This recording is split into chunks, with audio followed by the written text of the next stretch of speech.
Russia's economy grew 3.6% in 2024, during a war, under the most comprehensive sanctions regime in history. The West imposed 12,000 individual sanctions, more than any country has ever faced, froze $300 billion in Russian central bank reserves, cut Russia off from SWIFT, banned oil and gas exports, and the result? Russian economy is growing faster than Germany, UK, and Japan. Right now, Russia is operating a full war economy. Defense spending is 9% of GDP. Factories running 24/7 producing tanks, ammunition, drones. Unemployment is at record lows of 2.4% because every able-bodied person is either in the military or working in defense production. And despite predictions that sanctions would collapse the economy within months, Russia adapted. The International Monetary Fund published data in January 2025 showing Russia's GDP growth at 3.6% for 2024. That's higher than the eurozone at 1.2%, higher than UK at 0.8%, comparable to United States at 2.5%. For a country that was supposed to be economically destroyed, these numbers are shocking. This resilience happened precisely when Russia pivoted trade from west to east and found that China, India, and developing countries would ignore sanctions for economic benefit. The probability of comprehensive sanctions working when half the world's population refuses to enforce them was always close to zero. This is the pattern of every major sanctions regime in modern history. Iran under sanctions since 1979, still functioning. North Korea under sanctions since 1950s, still exists. Cuba under embargo since 1960, still there. Venezuela under sanctions since 2017, still operating. Sanctions rarely achieve their stated objectives because sanctioned countries adapt and find alternative partners. Sergei Guriev, former chief economist of the European Bank for Reconstruction and Development, stated in November 2024, "The sanctions on Russia are the most comprehensive ever attempted, but they're failing because we sanctioned a country with enormous natural resources that half the world still wants to buy from. You can't sanction geology, and you can't sanction a country when China and India are willing to trade." Even more striking, the Russian ruble stabilized after initial crash. It went from 75 per dollar before the war to 120 in March 2022, then recovered to 80 by end of 2023, currently around 90. That's depreciation, but not collapse. And Russian inflation, while elevated at 7 to 8%, is not hyperinflation. It's manageable. The assumption that you could cut Russia off from the global economy and destroy it broke completely when Russia demonstrated that the global economy is no longer dominated by the West and alternatives exist. Here's what should concern every Western policymaker. If sanctions this comprehensive on Russia don't work, what does that say about Western economic power? If you can freeze $300 billion, ban energy exports, cut off banking, and the target country keeps growing, your primary tool of coercion just lost credibility. Think about that. Before we break down exactly how Russia's economy is functioning under sanctions, why China and India are ignoring Western pressure, what the growth numbers actually mean versus propaganda, and whether this success is sustainable or temporary, if you want to understand the most important question about economic warfare in the multipolar world, hit that subscribe button and turn on notifications, because what we're revealing will change how you see sanctions, Russian resilience, and the declining effectiveness of Western economic dominance. Leave a comment. Are sanctions on Russia working or failing? Should the West admit they failed and negotiate? And what does Russian economic resilience mean for future conflicts? Let's start with what actually happened to Russia's economy, because the trajectory is surprising. February 2022, Russia invades Ukraine. Immediately, the West announces unprecedented sanctions. Russian banks cut from SWIFT, central bank reserves frozen, technology exports banned. Major companies like McDonald's, Starbucks, Boeing, Airbus all exit Russia. Markets panic. Ruble crashes from 75 to 120 per dollar. Russian stock market closed for weeks to prevent collapse. Capital flight accelerates. Predictions are Russian economy will contract 10 to 15% in 2022. But Russian central bank responds aggressively, raises interest rates from 9% to 20%, imposes capital controls, requires exporters to convert 80% of foreign earnings to rubles, stabilizes the currency within 2 months. Oil and gas exports continue despite sanctions. Europe needed Russian gas immediately, couldn't cut off overnight, so bought through third countries, Turkey, India, UAE. Russia discounted oil by $10 to $20 per barrel. Asia bought eagerly. Volume declined, but revenue remained strong. By end of 2022, Russian economy contracted only 2%, much better than predicted. In 2023, grew 3%. In 2024, 3.6%. Complete reversal of Western expectations. How? Defense spending replaced consumer spending. Government ordered massive increase in military production. Factories expanded, hired thousands, paid high wages. This created domestic demand that offset loss of imports and exports to West. Trade pivoted east. China became largest trading partner. Bilateral trade hit $240 billion in 2024, up from $150 billion pre-war. Russia sells oil, gas, coal, wheat, metals to China. China sells machinery, electronics, cars, everything Russia can't import from West. India became major oil buyer. Russian oil exports to India went from essentially zero to 1.8 million barrels per day.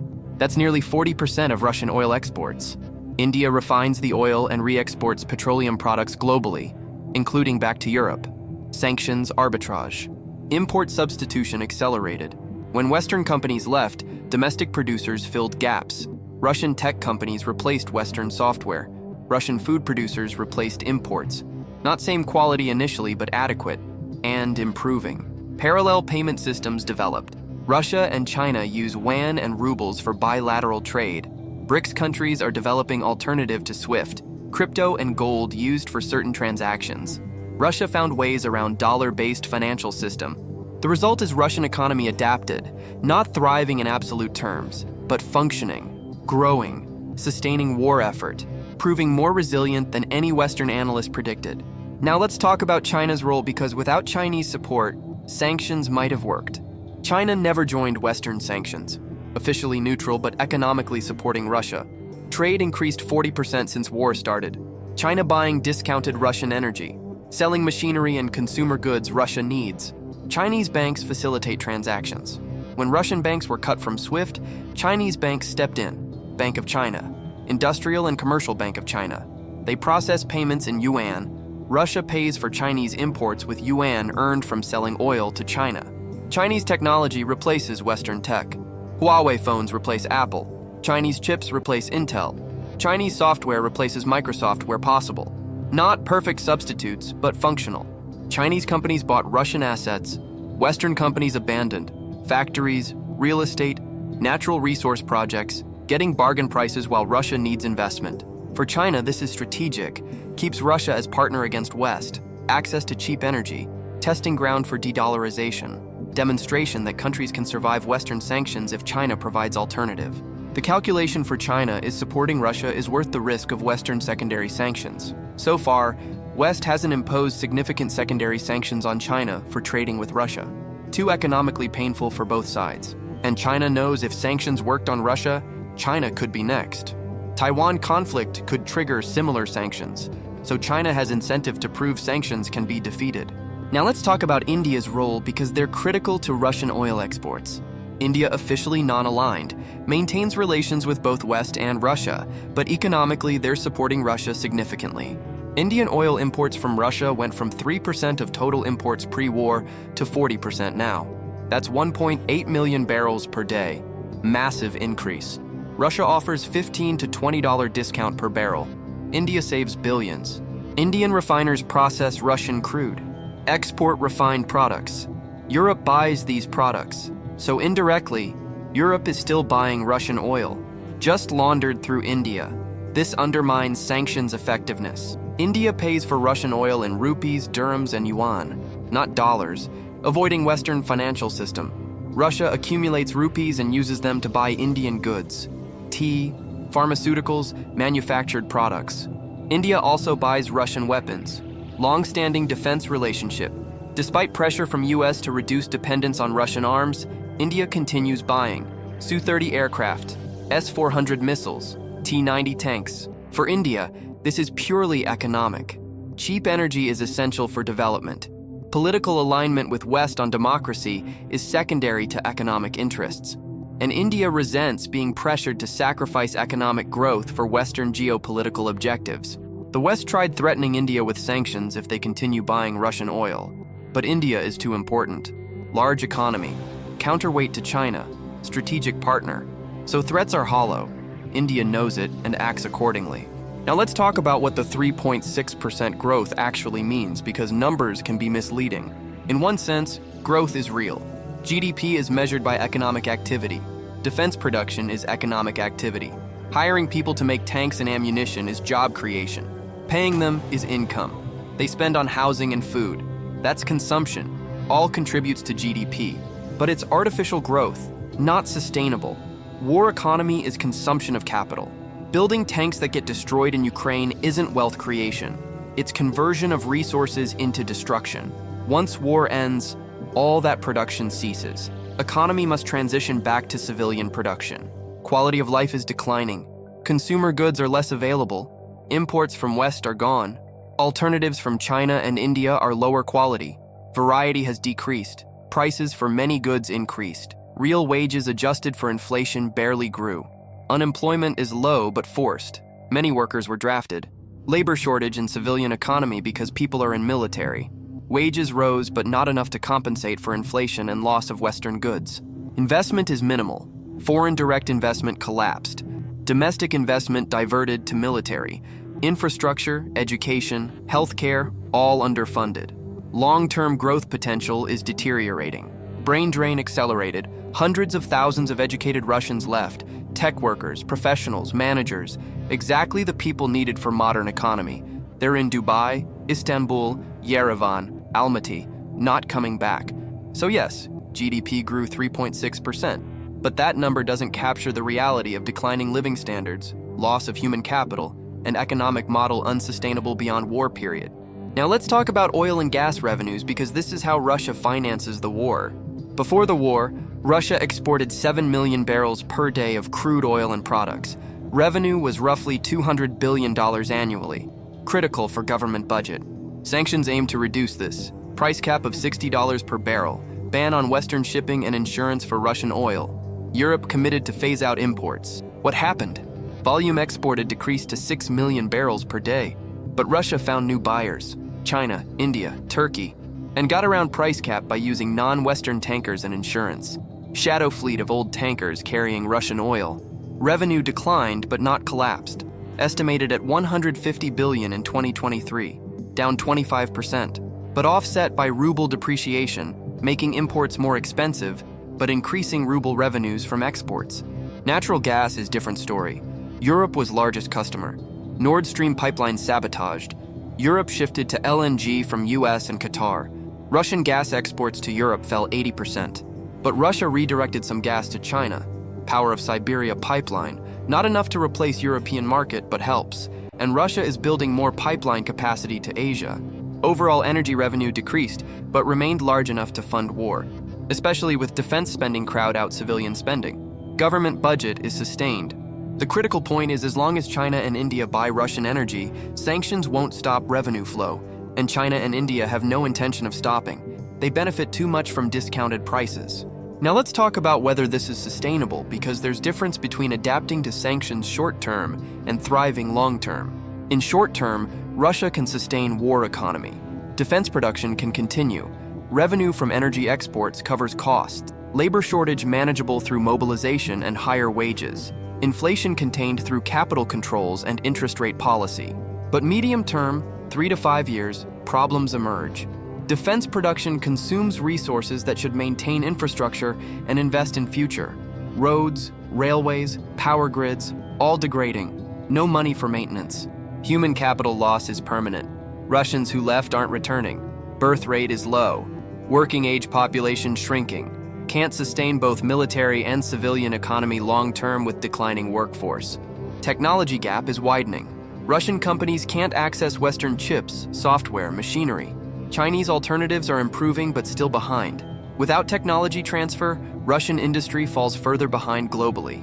Financial system is isolated, can't access Western capital markets, can't borrow internationally, limited to internal savings and Chinese loans. This constrains investment. Long-term, 10 to 20 years, Russia faces choice. Continue isolation and accept decline relative to West and China, or negotiate peace, lift sanctions, reintegrate. But reintegration means concessions, either territorial or political. Both are domestically unpopular. The sustainability question is political as much as economic. Can Russian society accept gradual decline in living standards for decades? History suggests no. Soviet Union collapsed partly because population tired of economic stagnation. But Putin's regime is more authoritarian. Dissent is suppressed effectively, might last longer. Now let's talk about what this means for future conflicts, because Russian resilience has implications. China is watching closely. If sanctions couldn't collapse Russia, a country with smaller economy and fewer resources than China, then China can survive sanctions over Taiwan. This emboldens Beijing, makes military action more thinkable. Iran is emboldened. They've survived sanctions for decades. Russian example shows large countries with resources can adapt, reduces deterrent effect of sanctions threats. North Korea is validated. Their strategy of self-reliance and finding alternative partners works. Russian success proves it. For the West, this is crisis of deterrence. If sanctions, your main tool short of military force, don't work, how do you coerce adversaries? Military action is too costly. Sanctions are ineffective if half the world ignores them. Diplomatic pressure without economic leverage is weak. The multipolar world means sanctioned countries have alternatives. Cold War sanctions worked because Soviet bloc was isolated. Now, China, India, much of developing world won't enforce Western sanctions against their economic interests. This undermines entire post-Cold War system where US and Europe could isolate countries economically and force compliance. That system depended on Western dominance of global economy. That dominance is declining. Future conflicts will be harder to manage. If China invades Taiwan, sanctions will be announced, but effectiveness is questionable. China is far more integrated into global economy than Russia. Sanctioning them would devastate Western economies too. Mutually assured economic destruction. Now let's talk about European strategic mistake, because they're suffering most from sanctions boomerang effect. Europe was most dependent on Russian energy, natural gas for heating and industry, oil for transportation, coal for power. Cutting these off hurt Europe more than Russia initially. Energy prices in Europe spiked. Industry became uncompetitive. BASF moved production to US and China. Factories closed. Deindustrialization accelerated. Living standards fell. Meanwhile, Russia redirected energy exports to Asia at discount. Asia benefited from cheap energy. Europe paid more for alternatives. Economic self-harm in name of principle. European economy stagnated. Germany in recession, France barely growing, Italy struggling, all partly due to energy costs. And Russia adapted, found new customers. Europe lost cheap energy permanently. Politically, European public is turning against support for Ukraine as economic pain persists. Energy bills, inflation, stagnation. People question if supporting Ukraine is worth destroying their own prosperity. Strategic mistake was assuming Russia would collapse quickly and Europe could bear short-term pain. But Russia didn't collapse. Pain became long-term, and public patience is finite. Now Europe is trapped. Can't return to Russian energy without admitting failure and betraying Ukraine, but can't sustain current path without continued economic pain. No good options. This is lesson in costs of economic warfare. Your weapon can hurt you as much as target, especially if target has alternatives and you don't. Now let's address the moral question, because some argue even if sanctions don't work economically, they're morally necessary. Argument is Russia invaded Ukraine. That's illegal aggression. International community must respond. Sanctions are non-military response. Even if ineffective, they signal disapproval and impose some cost. This has merit. Doing nothing would signal that might makes right. Countries could invade neighbors without consequence. Sanctions impose at least diplomatic and reputational cost on Russia. But counter-argument is if sanctions are ineffective, they're symbolic gesture at enormous economic cost to those imposing them. Europe sacrificed energy security and industrial competitiveness for symbolism. That's not strategy, that's virtue signaling. Moreover, if sanctions don't stop war, don't force Russia to withdraw, don't prevent other invasions, then what's the point? You've damaged your economy and your adversary adapted. Lose-lose. Alternative would be acknowledge sanctions failed, negotiate peace that accepts territorial realities even if morally unsatisfying, save European economy, restore energy trade, move on. But politically this is impossible. To admit sanctions failed is to admit defeat. Western leaders politically cannot do this, so they'll maintain sanctions even as they demonstrably don't work. The moral question becomes, is it ethical to impose economic pain on your own citizens for policy that doesn't achieve objectives? Democratic governments are supposed to serve their populations. If sanctions hurt Europeans more than Russians, is that moral? No easy answer. Values versus interests, principle versus pragmatism. But the reality is sanctions haven't worked as intended. Acknowledging this is first step to better policy. Now let's talk about what happens next, because current trajectory can't continue indefinitely. Most likely scenario is frozen conflict. War continues at lower intensity. Russia holds occupied territory. Ukraine can't retake it militarily. West continues supporting Ukraine but at reduced levels. Sanctions remain but erode over time as more countries ignore them. In this scenario, Russia's war economy slowly transitions back to civilian production. Growth slows. Living standards improve gradually as war spending declines. Sanctions remain, but impact decreases as workarounds become normalized. Europe gradually finds alternative energy sources, renewable build-out, LNG infrastructure, nuclear perhaps. Dependence on Russian energy becomes historical footnote, but transition takes decades and costs trillions. China and India continue benefiting from discounted Russian energy. Trade between Russia and Asia becomes permanent structure. Russia fully pivots from west to east economically. Alternative scenario is escalation. Russia achieves military victory, takes more Ukrainian territory. West faces choice of accepting defeat or escalating involvement. If escalation happens, economic war intensifies. But current sanctions are already at maximum. Not much more to add short of full embargo, which is impossible with China and India trading freely. De-escalation scenario is negotiated settlement. Ukraine accepts territorial losses. West lifts sanctions gradually in exchange. Russia reintegrates into global economy. But this requires political leadership willing to accept unpopular compromises. Not visible currently on any side. Most likely is muddling through. War continues. Sanctions remain but ineffective. Everyone loses but no one willing to change course. Worst possible outcome, but most probable given political dynamics.